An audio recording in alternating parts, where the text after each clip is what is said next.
जय श्री गणेश। बुधवार व्रत कथा और आरती। बुधवार व्रत कथा भगवान गणेश को समर्पित है।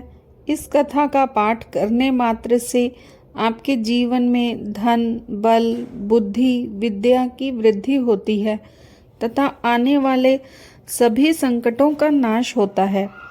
इस व्रत को किसी भी महीने की शुक्ल पक्ष के प्रथम बुधवार से आरंभ कर सकते हैं। बुधवार के दिन गणेश जी का व्रत, पूजा तथा कथा का पाठ करने से मन वांछित फल की प्राप्ति होती है। तो अब सुनिए बुधवार व्रत कथा। प्राचीन काल की बात है। किसी गांव में एक साहूकार अपनी पत्नी के साथ रहता था। पति पत्नी दोनों भगवान गणेश की पूजा करते थे और दीन दुखियों की मदद के लिए हमेशा तत्पर रहते थे। ईश्वर की कृपा से उनके पास धन धान्य की कोई कमी नहीं थी। कमी थी तो बस एक संतान की। पति पत्नी संतान नहीं होने से दुखी रहते थे। गांव वाले संतान न होने की वजह से उन्हें हमेशा ताने सुनाते थे। पर साहूकार और उसकी पत्नी को ईश्वर पर पूर्ण विश्वास था। ईश्वर जरूर कुछ अच्छा सोच के रखा होगा हमारे लिए, ऐसा वे सोचते। एक बार पति पत्नी मंदिर में दर्शन, पूजा अर्चना करने गए। जब पूजा पाठ करके बाहर आए तो उन्होंने देखा कि एक बालक मंदिर की सीढ़ियों पर बैठा रो रहा है। उसके पास किसी को ना देख पति पत्नी बालक के पास गए, बालक को शांत कराया और उसके माता पिता को ढूंढने लगे। जब उस बालक के माता पिता पति पत्नी को नहीं मिले तो वो बच्चे को मंदिर के पुजारी के पास ले गए और उन्होंने पुजारी से बोला, ये बच्चा हमें रोते हुए मंदिर के बाहर मिला है, क्या आप इसके माता पिता को जानते हैं? पुजारी ने कहा, नहीं। अब पति पत्नी और पुजारी तीनों लोग बालक के माता पिता को ढूंढने लगे। काफ़ी देर ढूंढने पर बच्चे के माता पिता नहीं मिले तो पुजारी ने साहूकार और उसकी पत्नी को बोला, आप इस बालक को अपने घर ले जाइए। अगर इसके माता पिता इसे ढूंढते हुए आए तो मैं उन्हें आपके घर ले आऊँगा। साहूकार और पत्नी बच्चे को लेकर अपने घर चले गए। काफ़ी समय बीत गया और बालक के असली माता पिता का कोई पता नहीं चला। तो उन्होंने गांव के सरपंच से अनुमति लेकर बच्चे को गोद ले लिया और उस नन्हे से बालक का नाम गणेश रख दिया। कुछ दिनों बाद गांव में एक पति पत्नी आए जो चोर थे। गांव में जाकर उन्हें पता चला कि गांव में सबसे ज़्यादा धनी व्यक्ति साहूकार है, जिसकी अपनी कोई संतान नहीं है। उन्होंने एक बच्चे को गोद लिया है जिसके माता पिता का कोई पता नहीं है। धोखेबाज पति पत्नी अब विचार करने लगे कि साहूकार को कैसे लूटा जाए। तभी उन्होंने योजना बनाई कि वो उस बच्चे के असली माता पिता बनकर जाएंगे। योजना बनाकर पति पत्नी दोनों मंदिर में जाकर बैठकर रोने लगे। उन्हें रोता देख मंदिर के पुजारी आए और उनके रोने का कारण पूछा। उन्होंने बताया, आज से 4 साल पहले इसी मंदिर में हमारा बच्चा खो गया था। उसे ही याद करके हम रो रहे हैं। तब से हम अपने बच्चे को अलग अलग जगह खोज रहे हैं पर वो हमें नहीं मिला। पुजारी ने बताया, एक बालक है जो उन्हें 4 साल पहले मंदिर की सीढ़ियों पर मिला था, शायद वे हुए आपका पुत्र हो। वो बालक साहूकार के घर पर है। आप मेरे साथ चलें, मैं आपको आपके पुत्र से मिलवाता हूँ। इतना कह पुजारी उन दोनों पति पत्नी को साहूकार के घर लेकर चल दिया। वहाँ जाकर पुजारी जी ने साहूकार को बताया कि गणेश के असली माता पिता मिल गए हैं और वो गणेश को लेने आए हैं।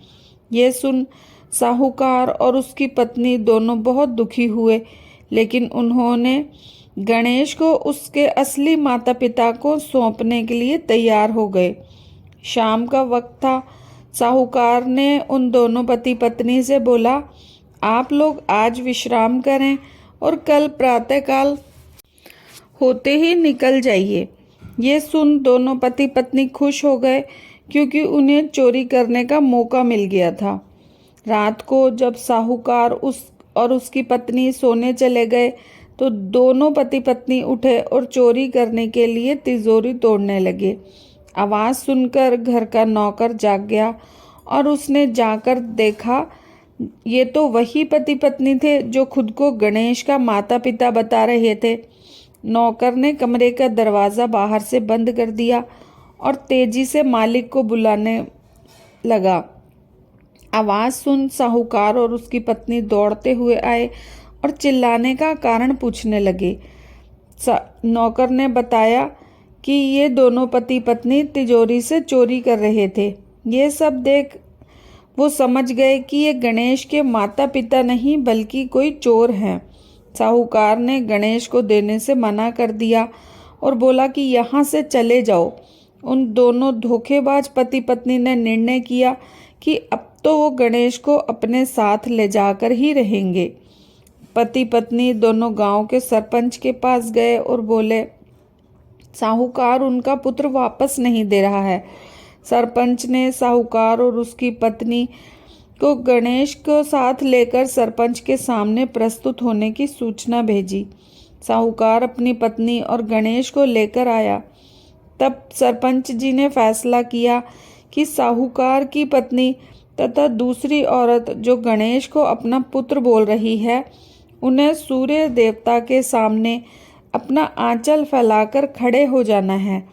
जिसके भी आंचल से गणेश के मुंह में दूध जाएगा वही उनका पुत्र कहलाएगा। दोनों औरतें अपना आंचल सूर्य देव के सामने फैलाकर खड़ी हो गई और प्रार्थना करने लगी। भगवान गणेश के आशीर्वाद से साहूकार की पत्नी के आंचल से दूध की धारा गणेश के मुंह में आ गई। ये देख साहूकार और उसकी पत्नी बहुत खुश हुए और सरपंच ने गणेश को साहूकार को सौंप दिया। वहाँ खड़े सभी लोग गणेश जी की जय जयकार करने लगे। बोलो गणपति भगवान की जय। गणेश जी की आरती। जय गणेश जय गणेश जय गणेश देवा, माता जाकी पार्वती पिता महादेवा, एक दंत दयावंत चार भुजाधारी, माथे सिंदूर सोहे मूसे की सवारी।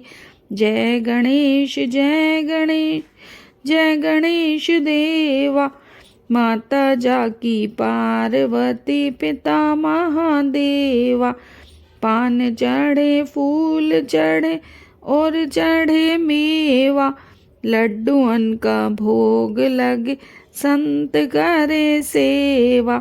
जय गणेश जय गणेश जय गणेश देवा, अंधन को आँख देत कोढ़िन को काया, बांझन को पुत्र देत निर्धन को माया। जय गणेश जय गणेश जय गणेश देवा, सूर श्याम शरण आए सफल कीजे सेवा, दीनन की लाज रखो शंभु सुतवारी, कामना को पूरा करो जाऊं बलिहारी। जय गणेश जय गणेश जय गणेश देवा, माता जाकी पार्वती पिता महादेवा।